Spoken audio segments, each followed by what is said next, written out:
नमस्ते दोस्तों, knowledge stories में आप सभी का एक बार फिर से स्वागत है।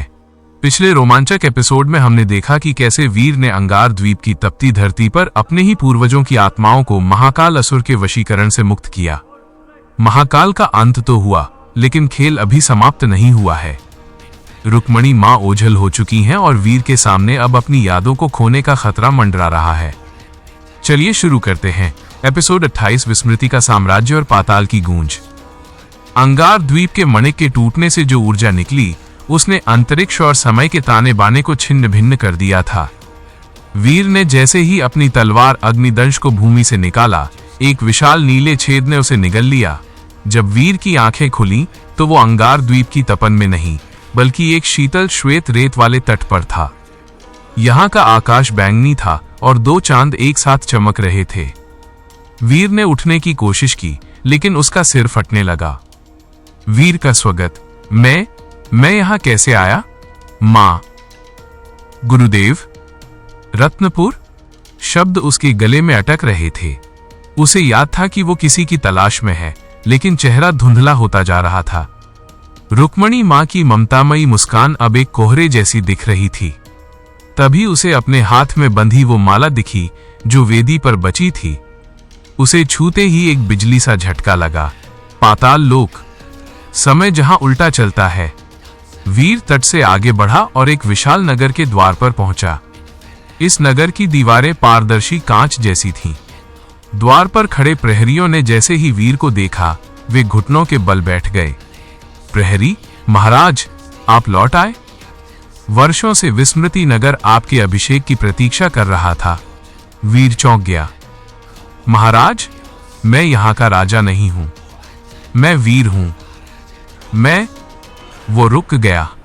उसे अपना पूरा नाम याद नहीं आ रहा था। क्या वो वीर प्रताप था या वीरेंद्र? उसकी पहचान की कड़ियां टूटने लगी थीं। नगर के लोग अजीब थे। वे भविष्य की बातें ऐसे करते थे जैसे वो बीत चुका हो, और अतीत को लेकर वे पूरी तरह अनभिज्ञ थे। यहां का समय वास्तव में उल्टा था।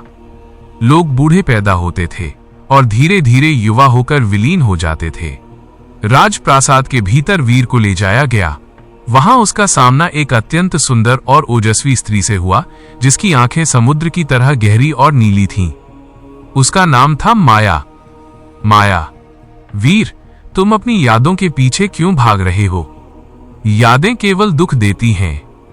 इस नगर में आओ। यहां न कोई कल है, न बीता हुआ कल। यहां केवल शांति है। माया वीर को भ्रमित करने लगी। उसने वीर को एक ऐसा पेय पिलाया जो उसकी शून्य शक्ति को शांत कर रहा था। वीर धीरे धीरे अपनी मां का चेहरा भूलने लगा। उसे लगने लगा कि शायद यही उसका घर है, लेकिन उसके भीतर का अग्निदंश रह रहकर कंपन कर रहा था, जैसे वो अपने स्वामी को जगाने की कोशिश कर रही हो। एक रात वीर ने स्वप्न में देखा कि उसकी मां एक विशाल नीली जंजीर में जकड़ी हुई हैं और चिल्ला रही हैं, वीर, समय को मत देखो, हृदय को देखो। वीर अचानक जाग गया। उसने देखा कि माया उसके पास खड़ी थी और उसकी तलवार चुराने का प्रयास कर रही थी। वीर, तुम कौन हो और मुझे यहां क्यों रोका है? माया असली रूप में आते हुए, मैं पाताल के द्वार की रक्षक हूं। महाकाल असुर मेरा भाई था। यदि तुम अपनी यादें खो दोगे तो पाताल का मार्ग कभी नहीं खुलेगा और तुम्हारी मां उस शून्य में विलीन हो जाएंगी जहां से कोई वापस नहीं आता।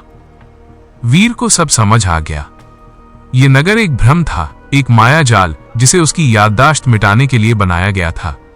वीर ने अपनी तलवार उठाई, लेकिन उसकी धार कुंद पड़ चुकी थी क्योंकि वीर का संकल्प कमजोर था। माया ने अपनी जादुई शक्तियों से सैकड़ों छाया योद्धा खड़े कर दिए। वीर ने महसूस किया कि जैसे जैसे वो हमला कर रहा है, उसकी एक एक याद मिटती जा रही है। उसे अपने गुरुदेव का नाम याद नहीं रहा। फिर उसे रत्नपुर की गलियां भूल गईं। लेकिन तभी उसने शून्य ध्यान लगाया। उसने अपनी तलवार को अपने ही रक्त से अभिषेक किया। श्वेत अग्नि फिर से प्रज्वलित हुई। उसने एक ही प्रहार में विस्मृति नगर के कांच की दीवारों को चकनाचूर कर दिया। जैसे ही दीवारें टूटीं, समय का चक्र सीधा घूमने लगा। माया परास्त होकर एक धुएं में बदल गई। नगर के मलबे के नीचे एक विशाल गड्ढा दिखाई दिया, जिसमें से ठंडी नीली हवाएं आ रही थीं। यही पाताल लोक का वह क्षेत्र था जहां समय उल्टा चलता था। वीर ने नीचे झांका। उसे वहां अपनी मां की परछाई दिखी जो गहरी गहराइयों में डूब रही थी। वीर ने एक गहरी सांस ली। उसकी याददाश्त का 90% हिस्सा मिट चुका था, लेकिन उसके दिल में एक शब्द अंकित था, मां। उसने बिना डरे उस अंतहीन गहराई में छलांग लगा दी। क्या वीर पाताल के उस हिस्से में पहुंच पाएगा जहां उसकी मां कैद है? क्या माया फिर से किसी नए रूप में वीर का मार्ग रोकेगी?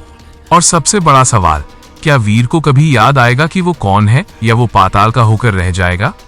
वीर अब अपनी पहचान खो चुका है, लेकिन उसका लक्ष्य जीवित है। आपको क्या लगता है, क्या वीर को अपनी यादें वापस पाने के लिए अपनी दिव्य शक्तियों की बलि देनी चाहिए? अपनी राय कमेंट्स में जरूर लिखें। अगर आपको ये कहानी रोमांचक लगी तो लाइक करें और नॉलेज स्टोरीज को सब्सक्राइब करना न भूलें ताकि आप एपिसोड 29 मिस न करें। धन्यवाद।